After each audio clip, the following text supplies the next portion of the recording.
Welcome back to Bookkast, where we bring you bestsellers in minutes. Today, we're diving deep into Ray Bradbury's Fahrenheit 451.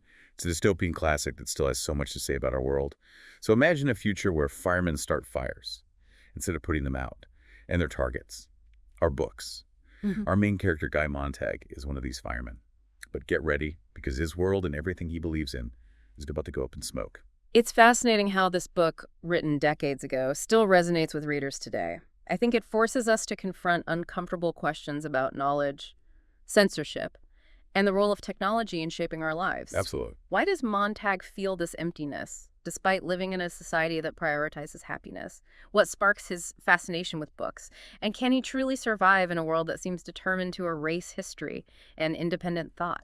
That's what we're here to explore. Right from the start. When Montag meets Clarisse McClellan, you can feel this shift happening within him. She's not a rebel or anything, but her way of looking at the world just cracks open Montag's perception of reality. Clarisse is such a captivating character. She notices the smallest details, like the smell of cinnamon on the leaves, or the way technology blurs the natural beauty around them. It's as if she's awakened to a world that everyone else is sleepwalking through. It's true.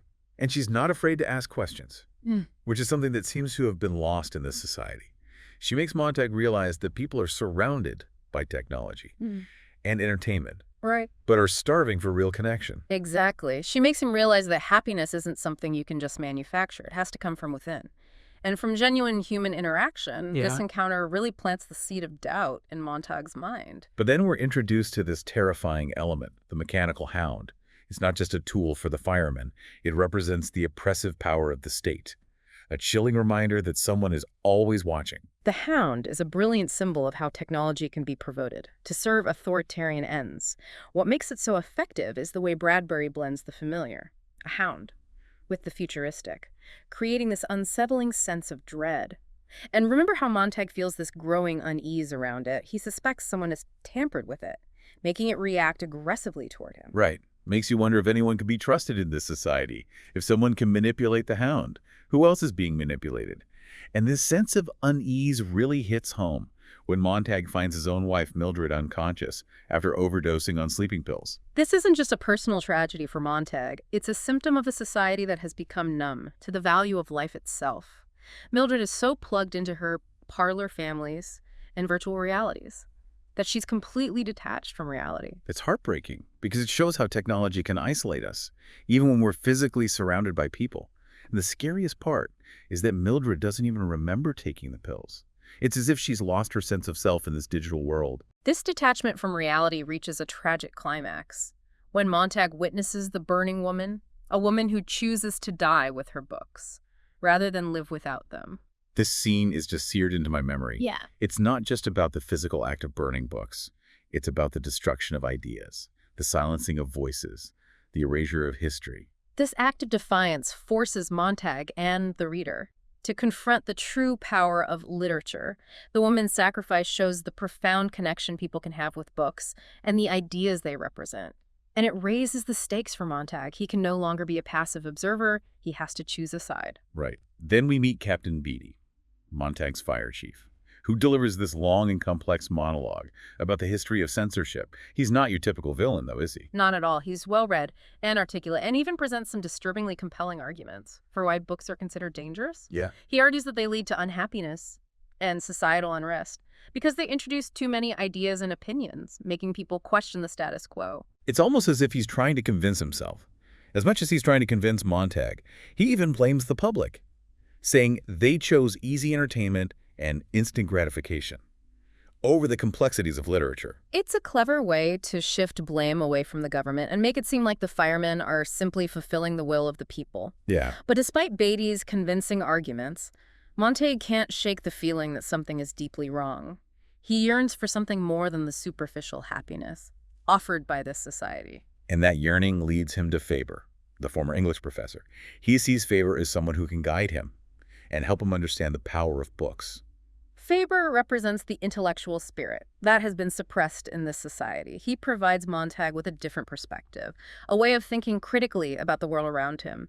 He has this theory that three things are missing from their society: quality information, the leisure to digest it, and the right to act on it. And he believes that books offer at least the first two. But then things take a turn for the worse when Montag tries to share a poem with Mildred's friends. This scene is so tense, you can feel the tension rising as Montag tries to connect with them on a deeper level. But they are so engrossed in their superficial world that they can't comprehend the beauty or depth of the poem. It's like they're afraid of anything that might disrupt their carefully constructed reality, and their reaction pushes Montag to a breaking point, leading to a desperate act of defiance that seals his fate as an enemy of the state. It shows how dangerous it is to challenge the status quo in this society. And from this point on, there's no turning back for Montag. He's crossed the line, and the chase begins. The escape sequence is Bradbury at his best. He uses such visceral language that you feel like you're right there with Montag, running for his life. Oh, absolutely. You can practically hear the Mechanical Hound's metallic paws clicking on the pavement behind him as he weaves through those darkened streets. It's a race against time, a fight for survival. And it highlights the pervasiveness of violence in this society, even among the young, when Montag is almost hit by that speeding car full of teenagers. It's chilling how casually those teenagers almost take a human life. It shows how desensitized they've become to violence and the consequences of their actions. They're so caught up in the thrill of the moment that they don't even seem to register the gravity of what they're doing. And amidst this chaos, Montag seeks refuge in the river. The river becomes a symbol of escape and transformation. It's a chance for Montag to wash away his old life as a fireman and embrace the unknown. It's like a baptism, a symbolic rebirth. And it's in the quiet solitude of the river that Montag finally has the time and space to think for himself. He reflects on his past, his relationship with Mildred, his growing unease with the world he left behind. It's a moment of profound introspection. And he has this realization about fire itself. He recognizes that it's not just a destructive force, but also a source of warmth and light. It's a powerful metaphor for Montag's own journey. He's moving from the darkness of ignorance to the light of knowledge. And as he emerges from the river, he stumbles upon a group of people living on the fringes of society, the book people. This community represents hope and resistance. In a world that seems determined to crush both, they've memorized entire books, becoming living libraries, ensuring that knowledge is not lost forever. And their leader, Granger, is this wise and enigmatic figure who welcomes Montag with open arms. Granger believes in the power of memory and the cyclical nature of history. He sees the destruction of their society not as an end, but as a beginning, a chance to rebuild and learn from the past. And then suddenly, war breaks out. It's swift and devastating. The war represents the culmination of the societal tensions that have been simmering beneath the surface. It's the inevitable outcome of a society that has suppressed knowledge and individual thought for too long. Montag watches as the city he knew is reduced to rubble. It's a terrifying yet awe-inspiring scene. The destruction of the city is symbolic on multiple levels. It represents the fragility of their technologically advanced yet morally bankrupt society. And as he witnesses this destruction, Montag realizes that Mildred was likely in the city when the bombs fell. But what's striking is that he doesn't feel the overwhelming grief one might expect. It's as if their relationship was already a casualty of their society's emptiness. Their connection had been eroded by technology and the constant pursuit of superficial pleasure. In a way, Mildred was already gone, long before the bombs fell.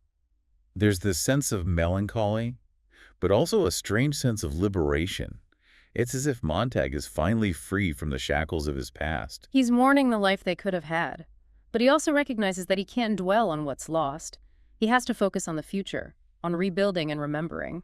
And with that realization, Montag joins the book people, ready to embark on a new chapter in his life. He becomes a guardian of knowledge, a living testament to the power of stories and ideas, to shape our world. And it leaves us with this thought-provoking question. What book would we want to save if our world went the way of Fahrenheit 451? What knowledge, what stories would we consider essential for rebuilding and reimagining a better future? It's a question that really makes you think about what truly matters to you. What pieces of our culture would we fight to preserve? What stories would we want to pass on to future generations? It makes you realize that knowledge isn't something static. It's something we have to actively protect and share. In a world where information is so readily available, it's easy to take it for granted. But Fahrenheit 451 reminds us that access to knowledge can be fragile. It can be taken away just as easily as it's given. That's so true. So looking back at our deep dive into Fahrenheit 451, What are some of the key takeaways that we can apply to our own lives? I think one of the most important is the danger of censorship and the vital importance of intellectual freedom. When ideas are suppressed and knowledge is restricted, it stifles creativity, critical thinking, and ultimately progress. Absolutely. It's like we become trapped in a bubble of ignorance, unable to question or challenge the world around us. And that leads us right into another key takeaway: the seductive nature of technology and the need for genuine human connection. Yeah, Fahrenheit 451 paints a stark picture of how technology, when used irresponsibly, can isolate us and make us numb to the world. It's a cautionary tale about the importance of balance, ensuring that technology enhances our lives rather than dictates them. Right. We have to be mindful of how much we allow technology to influence our thoughts, emotions, and interactions. Real connection, the kind that Clarisse embodies, can't be replaced by screens and virtual reality. Absolutely. And finally, Fahrenheit 451 reminds us that even in the darkest of times, individuals have the power to make a difference. Montag's journey, even with all its risks and challenges, shows that one person can spark change. It's a powerful reminder that we don't have to be passive bystanders. We can choose to speak out against injustice, to fight for what we believe in, even when it seems like an uphill battle. So there you have it, Bookkast Bestsellers in Minutes. We've explored the world of Fahrenheit 451, its warnings about censorship, its insights into technology's impact, and the power of individual action, all and well under the time it takes to read the book. And we've only scratched the surface of this complex and thought-provoking novel. If our deep dive has sparked your curiosity, I encourage you to pick up a copy of Fahrenheit 451. It's a book that will stay with you long after you've finished reading it, prompting you to question the world around you and the choices we make as individuals and as a society. And as you delve into Bradbury's masterpiece, consider this. In a world where books are outlawed, what knowledge would you risk everything to save? What stories would you carry with you into the unknown?